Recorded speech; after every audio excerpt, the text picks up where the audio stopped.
పనికి మాలిన మాటలు మాట్లాడే వ్యక్తి ఒకసారి ఓడిపోయి బెత్తంతో కొట్టిన బుద్ధి రాని రోజక్క కాదు. వరదలు వచ్చినాయి. లోకేష్ హైదరాబాద్ లో ఉన్నాడా? నువ్వు ఆడుండా వాళ్ళ ఇంట్లో? నువ్వు చూసా లోకేష్ ఆడుండా? లోకేష్ ఆడున్నాడో మాకు తెలుసా? నీకు తెలుసుమే. నువ్వు ఇటలీకి పోయావు, మాకు తెలియలా? నీ ఫోటో పెట్టింది నేనే కదా. ట్రిమ్ గా టైట్ గా అసలు ఆ డ్రెస్ వేసుకొని అసలు ఎవర్రా ఇవి ఫారినర్ అనుకున్నా చూసి. రోజెక్క ఇటలీలో నువ్వు మాత్రం ఇటలీకి పోవచ్చు, కాన్స్టిట్యువెన్సీని వదిలేయచ్చు. కాన్స్టిట్యువెన్సీలో అడుగులో పెట్టే మీ కార్యకర్తలకు ఏమైతుంది ఏమన్నా పట్టించుకున్నామే? నువ్వు మళ్ళీ మమ్మల్ని ప్రశ్నించడం. 24 గంటలు ఆడ పని చేస్తున్నారు. మీ వాడు వచ్చాడు, గేట్లు అన్నాడు, ఫ్లడ్ అన్నాడు, ఆ కాగితం సరిగ్గా కాదు. నువ్వు జగన్మోహన్ రెడ్డిని పంపిస్తావు, ఏం చేయాలా?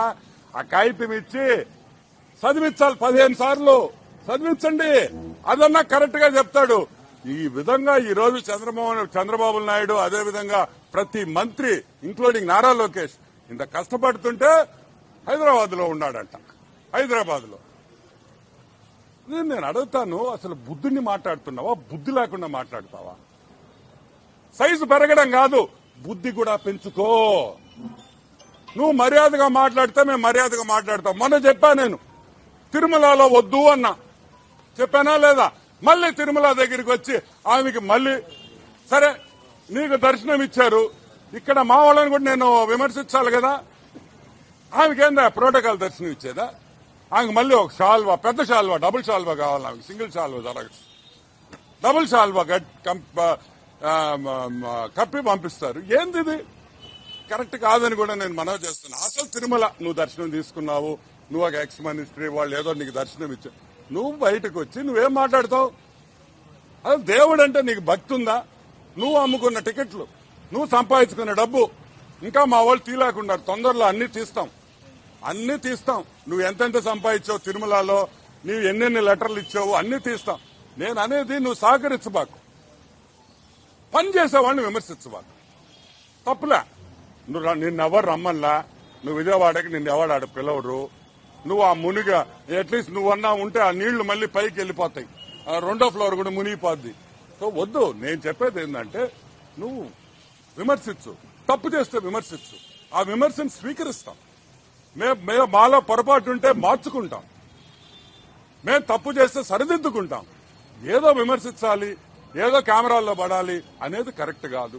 నారా లోకేష్ ఎక్కడున్నాడో నువ్వు కావాలంటే పోయి మంగళగిరి కాన్స్టిట్యున్సీలో అడుగు, విజయవాడలో అడుగు. పొగులు రాత్రులు పనిచేస్తా ఉంటే కనిపించడం లేదని నువ్వు అంటావు. పద్ధతి మార్చుకో. ఒకసారి ప్రజలు బుద్ధి చెప్పారు, అప్పుడు ఓడిపోయావు, నడి మధ్యలో గెలిచావు, మళ్లీ ఓడిపోయి ఈసారి ఈపు బాదేరు. అయినా కూడా బుద్ధి రాదు మేనిక. ఏమైంది మేమిక? మీరు మారరా? మీ మంత్రులు ఏమయ్యారే? మాజీ మంత్రులు ఏం విజయవాడలో వచ్చి తిరగొచ్చుగా? మీ రజనీ ఏమైంది? పెద్ద మాటలు మాట్లాడే మీ మంత్రులు కదా. మీ బొత్స బాబాయ్ ఏమయ్యాడు? ఆడి స్కామే ఇప్పుడు మాట్లాడింది, బొత్స బాబాయ్ గడి స్కామ్.